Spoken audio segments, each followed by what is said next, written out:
Hello guys, welcome to my YouTube channel Ruby वाले। तो जैसे कि आप लोग थंबनेल को देखकर समझ ही गए होंगे कि हमें एच वेबसाइट को एच पर किस तरीके से मूव करना है। सो बेसिकली हमें कोई भी हमारी वेबसाइट है जो कि डेवलपमेंट सर्वर पर है और हमने कोई फीचर बनाया या कोई पेज बनाया और हम चाहते हैं कि वो पेज हमारे मैनेजर को या क्लाइंट को विजिबल हो जाए ओवर द पब्लिक नेटवर्क, तो हमें एक डोमेन नेम चाहिए होगा। तो और वो एच पे होगा तो वो बेटर होगा। तो उसके लिए हम ऑनलाइन एक ऑनलाइन एन जी रॉक का यूज़ करेंगे। तो एन जी रॉक को यूज़ करते हुए हम इसे यूज़ करेंगे। तो ओके, तो अभी मैं उबंटू यूज़ कर रहा हूँ विद एन जी रॉक, जिससे कि मैं अपनी एच की वेबसाइट्स को एच पर देख सकूँ और पब्लिक नेटवर्क पे मेरी डेवलपमेंट वेबसाइट्स को अवेलेबल करा सकूँ। तो शुरू करते हैं कैसे होगा। ओके, सबसे पहले तो मुझे एन जी रॉक को इंस्टॉल करना होगा। तो उसके लिए मुझे एन जी रॉक की वेबसाइट पे जाना पड़ेगा। सो इंस्टॉलेशन सेटअप करना पड़ेगा लिनक्स के लिए। तो मैं लिनक्स में जाके अपनी जार फाइल अपनी इंस्टॉलेशन फाइल डाउनलोड कर सकता हूँ और उसके बाद मुझे ये अपने टोकन को ऑथेंटिकेट कराना पड़ेगा।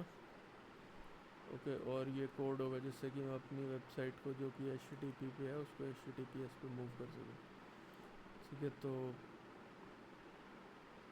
मैं अपनी एक वेबसाइट को एच पे मूव करके दिखाता हूँ। तो ये मेरी रेल्स की एप्लीकेशन है।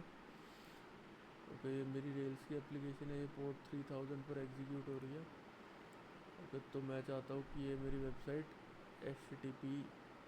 एच पे आ जाए और अवेलेबल हो जाए पब्लिक नेटवर्क पे। ठीक है, तो सिंपली एच कमांड रन करूँगा एन जी रॉक की, ngrok H T P localhost 3000। Okay, तो अब इसने मुझे एक डोमेन नेम जनरेट कर दिया, कोई भी रैंडम डोमेन नेम है। अब मैं इस डोमेन नेम से अपनी वेबसाइट को एक्सेस कर सकूँगा जो कि पोर्ट 3000 पर चल रही है, जो कि ये वेबसाइट है। ओके, तो मैं इसे चलाता हूँ।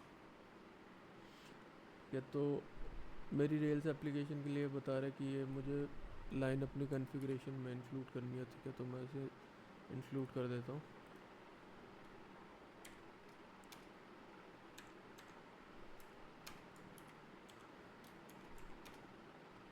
ओके, कॉन्फ़िगरेशन फाइल में इसको अपडेट करने के बाद मुझे रेल सर्वर रीस्टार्ट करना पड़ेगा।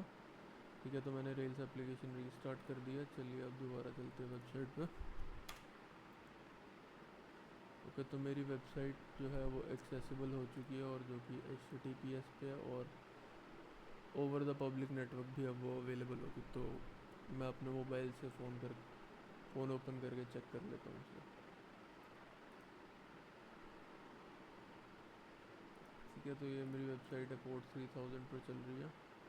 सिमिलरली अगर कोई मेरी वेबसाइट है जो पोर्ट 3002 पर चल रही 3001 पर चल रही है, 3001 पर ये मेरी वेबसाइट चल रही है और इसको भी मैं चाहता हूँ कि ऑनलाइन अवेलेबल हो जाए। और थर्ड वेबसाइट है जो पोर्ट 3002 पर चल रही है, इसे भी मैं चाहता हूँ कि ये भी पब्लिक नेटवर्क पर अवेलेबल हो जाए किसी डोमेन नेम के अंदर। तो एन जो है वो हमें up to three websites on up to three websites हमें अलाउ करता है कि हम उसे पब्लिक नेटवर्क पर देख सकते हैं। बट तीन से ज़्यादा अगर हम वेबसाइट्स को होस्ट करेंगे पब्लिक नेटवर्क पर तो हमें पेड वर्जन लेना पड़ेगा। अगर हम तीन से ज़्यादा वेबसाइट यूज़ करते हैं तो हमें एक ngRock.yml फाइल बनानी होती है। तो उस फाइल पर हम किस तरीके से काम करते हैं तो मैं अभी दिखाता हूँ।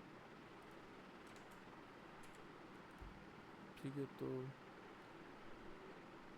मेरी ngrok.yml फाइल होती है वो इस तरीके से होती है, ठीक है।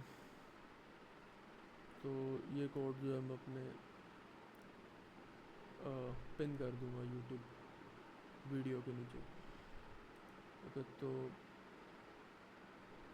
ये पोर्ट 3000 पर जो मेरी वेबसाइट एग्जीक्यूट कर रही है 3001 और 3002 के लिए, और तीनों को मैं HTTP प्रोटोकॉल यूज़ करते हुए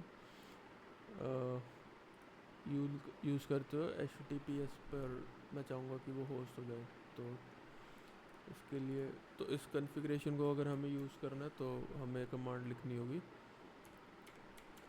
ngrok start config। यहाँ पर हमें ngrok.yml फाइल का पाथ देना होगा और I want to start all. Okay, तो अभी मेरे तीनों वेबसाइट्स जो कि 3000, 3001 और 3002 पर चल रही थी उनके रिगार्डिंग डोमेन नेम आ गया। तो सबसे पहले 3000 के लिए चेक कर लेते हैं।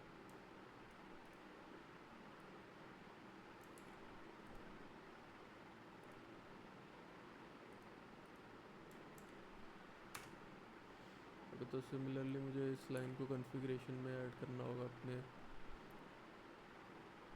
रूबी एप्लीकेशन में, ठीक है। तो इसे ऐड कर देते हैं 3000 पोर्ट पे।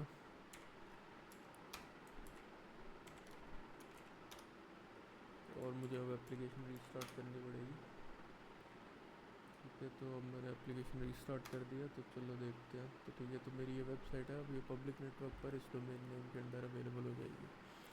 अब सिमिलरली सेकंड वेबसाइट देखते हैं 3001 पर।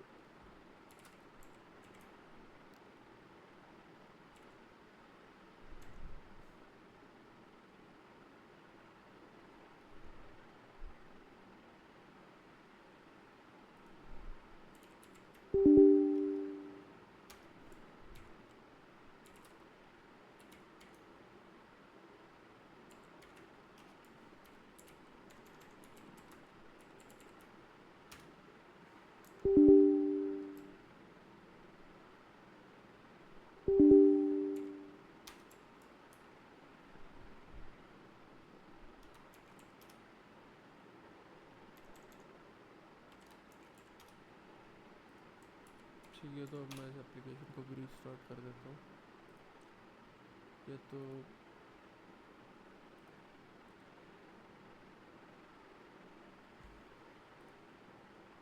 ठीक है, तो मैं इस URL को खोल लेता हूँ 3001 पर।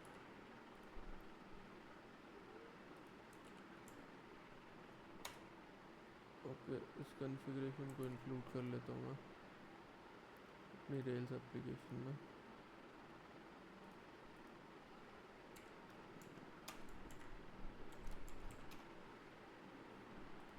ओके, इसको इंक्लूड करने के बाद रेल्स एप्लीकेशन स्टार्ट कर देते हैं। ओके, रेल्स एप्लीकेशन स्टार्ट होगी, ठीक है। तो अब इस डोमेन नेम पर मेरी 3000 पोर्ट पर जो वेबसाइट चल रही है। ओके, तो अब सिमिलरली पोर्ट 3002 पर देख लेते हैं।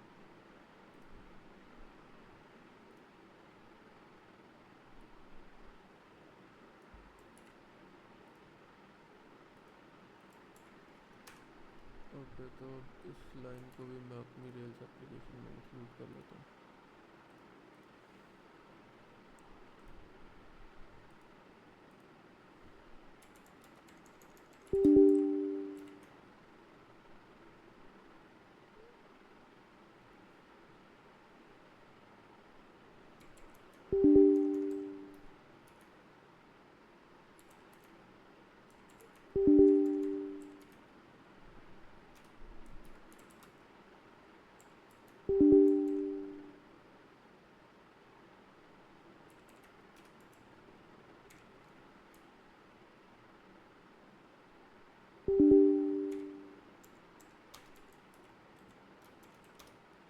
ओके, तो ये मैंने फाइल सेव कर लिया। अब एप्लीकेशन 3002 को मैं रीस्टार्ट कर देता हूँ, ठीक है। तो 3002 वाली वेबसाइट ही मुझे यहाँ पे दिख रही है। तो वो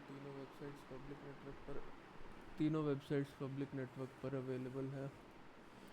तो इस तरीके से हम ngrok को यूज़ करके अपनी जो वेबसाइट से जो डेवलपमेंट सर्वर पर है उसको हम पब्लिक नेटवर्क पर अवेलेबल करा सकते हैं, ताकि हमारा कोई मैनेजर है या हमारा कोई क्लाइंट है वो देख सके कि हमारा फीचर जो है वो किस तरीके से अभी डेवलप हो रहा है।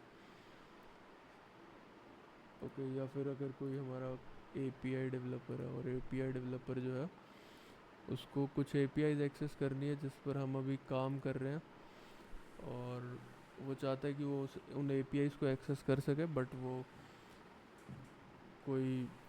वो डायरेक्टली हमारे कंप्यूटर को यूजिंग IP, अगर हम वर्क फ्रॉम होम कर रहे हैं तो हमारे IP से डायरेक्टली एक्सेस नहीं कर पाएगा। तो हमें उसे इस तरीके के इस तरीके से कोई डोमेन नेम देना पड़ता है उसको, और उसको अवेलेबल कराना पड़ सकता है। तो ये एक तरीका हो गया ngrok, और इसी तरीके से और भी कई तरीके हैं जिससे हम अपनी डेवलपमेंट वेबसाइट को पब्लिक नेटवर्क पर अवेलेबल करा सकते हैं।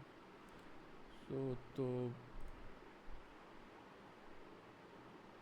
यही तरीका है। तो इसके अलावा ओके, ngrok को विंडोज़ में क्या करते हैं वो मैं अपनी नेक्स्ट वीडियो में अपडेट कर दूँगा।